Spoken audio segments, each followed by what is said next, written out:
கோவையில் தொழிற்சாலைகளுக்கு வழங்கப்படக்கூடிய ஆக்சிஜன் நிறுத்தப்பட்டதால் உற்பத்தி பாதிக்கப்பட்டு தொழில் முடங்கும் அபாயம் ஏற்பட்டுள்ளதாக தொழில் முனைவோர்கள் கவலை தெரிவித்துள்ளனர். இதை கருத்தில் கொண்டு குறைந்தது 30 விழுக்காடு ஆக்சிஜன் வழங்க வேண்டும் என்றும் கோரிக்கை விடுத்துள்ளனர். நாடு முழுவதும் கொரோனா நோயாளிகளுக்கு சிகிச்சை அளிக்க ஆக்சிஜன் தட்டுப்பாடு ஏற்பட்டுள்ளது. இதனால் தொழில் கூடங்களுக்கான ஆக்சிஜன் தயாரிப்பை நிறுத்திவிட்டு மருத்துவ தேவைக்கான ஆக்சிஜனை உற்பத்தி செய்ய மத்திய அரசு உத்தரவிட்டுள்ளது. இதனால் தொழிற்கூடங்களுக்கு ஆக்சிஜன் வழங்குவது கடந்த 22ஆம் தேதி முதல் நிறுத்தப்பட்டது. தொழிற்கூடங்களுக்கு ஆக்சிஜன் விநியோகம் நிறுத்தப்பட்டதால் தொழில் நகரமான கோவையில் தொழில்துறை பாதிப்படைய தொடங்கியுள்ளதாக தொழில் முனைவோர் தெரிவிக்கின்றனர். கையிருப்பில் உள்ள ஆக்சிஜன் மூலம் மட்டுமே உலோகம் உருக்கும் பணிகள் மேற்கொள்ளப்பட்டு வருகின்றன.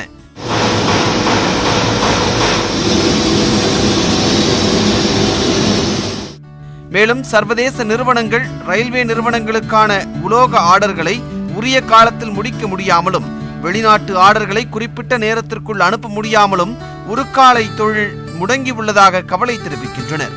கரெக்டான டயத்துக்கு நாங்கள் சப்ளை பண்ண இல்லைன்னா ஆர்டர் எங்களை விட்டு கைவிட்டு போயிடும். எங்கே கிடைக்குதோ ஃபாரினுக்கோ மற்றதுக்கோ எடுத்துகிட்டு போயிடுவாங்க. இப்போ மறுபடி வரும்போது எங்களுக்கு அந்த ஆர்டர் எங்களுக்கு கிடைக்காது. பிறகு இதை நம்பி வாங்கின பல கோடி ரூபா கடனையும் எங்களை நம்பி இருக்கிற தொழிலாளர்களையும் எங்களால் காப்பாற்ற முடியாத நிலைமைக்கு நாங்கள் தள்ளப்படுவோம். கண்டிப்பாக கொரோனா பேஷண்ட்டுக்கு கண்டிப்பாக கொடுக்கணும். அதில் மாறுபட்ட கருத்து எதுவுமே கிடையாது. அவங்களுக்கு போக எங்களுக்கு ஒரு 40-50% தொழிற்சாலைகளுக்கு கொடுத்து உதவுனா ரொம்ப ஹெல்ப்ஃபுல்லாக இருக்கும். தொழிற்சாலை ஓடுங்கன்னு சொல்லிட்டு இந்த மாதிரி ஆக்சிஜன் கொடுக்காம இருந்தால் நாங்கள் எந்த வகையில் ரன் பண்ணுறது, தொழிலாளர்கள் எப்படி காப்பாற்றுறது, எப்படி எங்களுடைய லோனை கட்டுறது என்கிறதுல எங்களுக்கு ரொம்ப சிரமமாக இருக்குது. மருத்துவ தேவை போக தொழிற்கூடங்களுக்கு 30 விழுக்காடு ஆக்சிஜன் வழங்கும் வகையில் தற்போது செயல்பாட்டில் உள்ள ஆக்சிஜன் ஆலைகளை திறக்க வேண்டும் என்று வலியுறுத்தியுள்ளனர். 10% 20% கொடுத்துட்டு 70% கூட மெடிக்கல் ஆக்சிஜன் எடுத்துக்கலாம், 20% இம்பியூர் ஆக்சிஜன் கொடுக்கலாம் அப்படின்னு சொல்லியிருந்தாங்கன்னா கொஞ்சமாக வந்துட்டு இருந்திருக்கும். அதுவும் அவங்க பொழைச்சிருக்கலாம். அதே மாதிரி சென்னையில் மற்ற ஊர்களெல்லாம் நிறைய ஆக்சிஜன் பிளான்ட்ஸ் க்ளோஸ் ஆகிருக்குது. அதெல்லாம் திருப்பி ப்ரொடக்ஷனுக்கு கொண்டு வந்தாங்கன்னா கவர்மெண்ட்டோட ஆக்சிஜன் பிளான்ட்டே இருக்குது, அதெல்லாம் கொண்டு வரலாம். ரயில்வேக்கு ஆக்சிஜன் பிளான்ட் இருக்குது, ராணுவத்துக்கு ஆக்சிஜன் பிளான்ட் இருக்குது. அதெல்லாத்தையும் ப்ரொடக்ஷன் கொண்டு வந்து அதெல்லாம் ஜாஸ்தி பண்ணாங்கன்னா பெட்டராக இருந்திருக்கும்.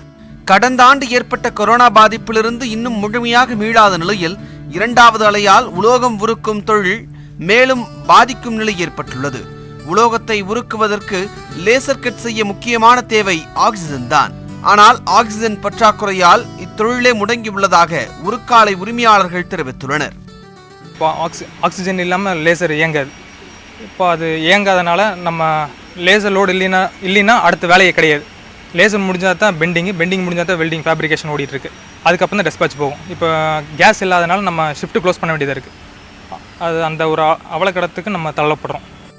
கொரோனா நோயாளிகளுக்கு ஆக்சிஜன் அவசியம் என்பதில் மாற்று கருத்தில்லை என்று தெரிவிக்கும் தொழில் முனைவோர் உருக்காலைகளுக்கு 30% விநியோகம் இருந்தால் கூட ஓரளவு நிலைமையை சமாளித்துக் கொள்ள முடியும் என்று தெரிவிக்கின்றனர். எனவே உருக்காலைகளுக்கு ஆக்சிஜன் சிலிண்டர் கிடைப்பதை உறுதி செய்ய கோரி உள்ளனர். நியூஸ் 18 தமிழ்நாடு செய்திகளுக்காக கோவையிலிருந்து செய்தியாளர் குருசாமி. அடுத்ததாக விரைவுச் செய்திகளை பார்க்கலாம். ஆரணி கோட்டாட்சியரும் ஆரணி சட்டமன்ற தொகுதி தேர்தல் அலுவலருமான பூங்கொடிக்கு கொரோனா தொற்று உறுதி செய்யப்பட்டுள்ளதை அடுத்து தேர்தல் அலுவலகம் மூடப்பட்டு கிருமி நாசினி தெளிக்கப்பட்டது. இதனால் அரசியல் கட்சிகள் வாக்கு எண்ணிக்கை மையத்திற்கு செல்லும் அடையாள அட்டை வழங்கும் பணி முற்றிலும் பாதிக்கப்பட்டுள்ளது. ஆரணி கோட்டாட்சியர் அலுவலகம் தற்போது தேர்தல் நடத்தும் அலுவலகமாக செயல்பட்டு வரும் நிலையில் அலுவலகத்தில் பணிபுரியும் 12 ஊழியர்களுக்கும் இன்று கொரோனா பரிசோதனை செய்யப்பட்டது. மேலும் 2 நாட்களுக்கு ஆரணி தேர்தல் நடத்தும் அலுவலகம் மூடப்படும் என்றும் உத்தரவு பிறப்பிக்கப்பட்டுள்ளது. சென்னையிலிருந்து அந்தமான் மற்றும் 5 மாநிலங்களுக்கு செல்லும் விமான பயணிகளுக்கும் கொரோனா மருத்துவ பரிசோதனை நெகட்டிவ் சான்றிதழ் கட்டாயமாக்கப்பட்டுள்ளது. சென்னை விமான நிலையத்தில் இருந்து இதுவரை வெளிநாடுகளுக்கு செல்லும் விமான பயணிகளுக்கு மட்டுமே கொரோனா பரிசோதனை சான்றிதழ் கட்டாயம் என்ற நிலை இருந்தது. இந்நிலையில் சென்னையிலிருந்து அந்தமான் மற்றும் ஒடிஷா, ராஜஸ்தான், மணிப்பூர், மேற்குவங்கம், குஜராத் ஆகிய மாநிலங்களுக்கு விமானத்தில் பயணிக்க கொரோனா நெகட்டிவ் சான்றிதழ் கட்டாயமாக்கப்பட்டுள்ளது. சான்றிதழ் இல்லாமல் வரும் பயணிகளின் பயணம் ரத்து செய்யப்பட்டு திருப்பி அனுப்பப்படுவார்கள் என்றும் தெரிவிக்கப்பட்டுள்ளது. சேலத்தில் அரசு உதவி பெறும் பள்ளி ஒன்றில் 11ஆம் வகுப்பு சேர்க்கைக்கு மாணவர்களை அழைத்து நுழைவுத் தேர்வு நடத்திய சம்பவம் பரபரப்பை ஏற்படுத்தியுள்ளது. சேலம் 4 ரோடு சந்திப்பில் அமைந்துள்ள அரசு உதவி பெறும் சிறுமலர் மேல்நிலைப் பள்ளியில் அரசு உத்தரவை மீறி 11ஆம் வகுப்புக்கான நுழைவுத் தேர்வு இன்று நடைபெற்றது. இந்த தகவல் சேலம் மாவட்ட முதன்மை கல்வி அலுவலர் கணேசமூர்த்திக்கு தெரிய வந்தது. இதையடுத்து உடனடியாக சம்பந்தப்பட்ட பள்ளி தலைமை ஆசிரியரை தொடர்பு கொண்டு மாணவர்களை பாதுகாப்பாக பெற்றோருடன் அனுப்பி வைக்குமாறு எச்சரித்தார். பின்னர் மாணவர்கள் அனைவரும் அவரவர் பெற்றோருடன் திருப்பி அனுப்பி வைக்கப்பட்டனர்.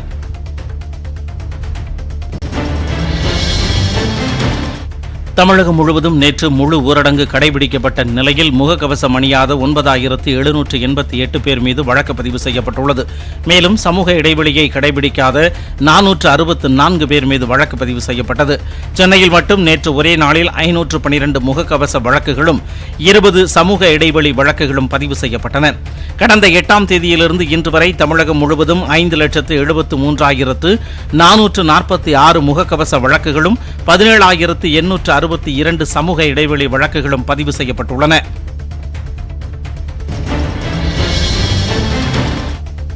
திருவள்ளூர் அருகே கொரோனா சிறப்பு வார்டில் அனுமதிக்கப்பட்டுள்ள நோயாளிகளுக்கு உரிய கழிப்பிடம் மற்றும் தண்ணீர் வசதி இல்லை என குற்றச்சாட்டு எழுந்துள்ளது. திருவள்ளூர் மாவட்டம் பட்டரைப்பெரும்புதூரில் உள்ள டாக்டர் அம்பேத்கர் சட்டக்கல்லூரி வளாகத்தில் கொரோனா சிறப்பு வார்டு அமைக்கப்பட்டுள்ளது. இங்கு அனுமதிக்கப்பட்டுள்ள நோயாளிகளுக்கு, குறிப்பாக பெண்களுக்கு சுகாதாரமான கழிப்பிடம் மற்றும் தண்ணீர் வசதி ஏற்படுத்தி கொடுக்கப்படவில்லை என கூறப்படுகிறது. இதனால் கடந்த 5 நாட்களாக நோயாளிகள் அவதியுற்று வருகின்றனர். மேலும் தேவையான மருந்து மாத்திரைகள் தரப்படவில்லை என்றும் குற்றச்சாட்டு எழுந்துள்ளது. ராமநாதபுரம் மாவட்டம் பரமக்குடி ஆர்ச் பகுதியில் அமைந்துள்ள மகாத்மா காந்தி சிலைக்கு அடையாளம் தெரியாத நபர்கள் முகக்கவசம் அணிவித்து சென்றுள்ளனர். இதனை ஒரு சிலர் வீடியோ எடுத்து கிண்டலடிக்கும் வகையில் பாடல் வரிகளை சேர்த்து சமூக வலைதளங்களில் பரப்பியுள்ளனர்.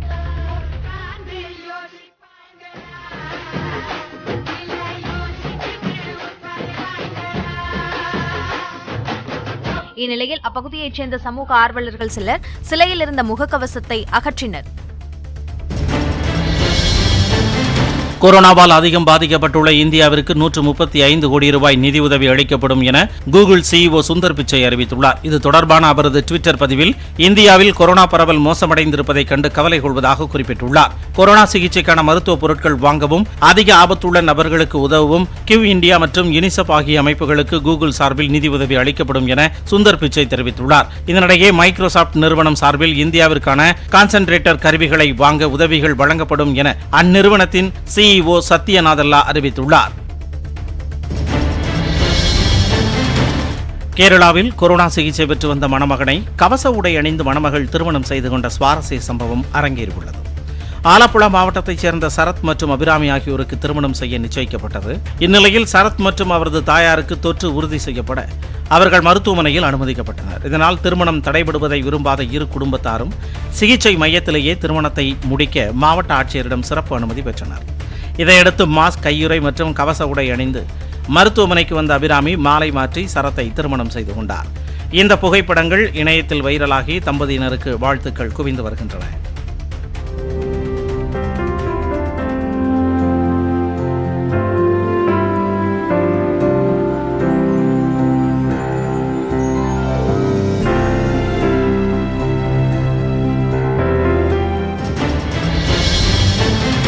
கொரோனா தொற்று பாதிப்பிலிருந்து இந்தியா மீண்டு வர ஆதரவு தெரிவித்து உலகின் மிக உயரிய கட்டடமான புர்ஜ் கலிஃபாவில் இந்திய தேசிய கொடி ஒளிரவிடப்பட்டது. ஐக்கிய அரபு அமீரகத்தில் உள்ள அக்கட்டடத்தின் முழு அளவிற்கு மூவர்ண கொடியின் மாதிரியில் வண்ண விளக்குகள் ஒளிர்ந்து கண்களை கவர்ந்தன. மேலும் #Stay Strong India என்னும் வாசகமும் அதில் இடம்பெற்றிருந்தது.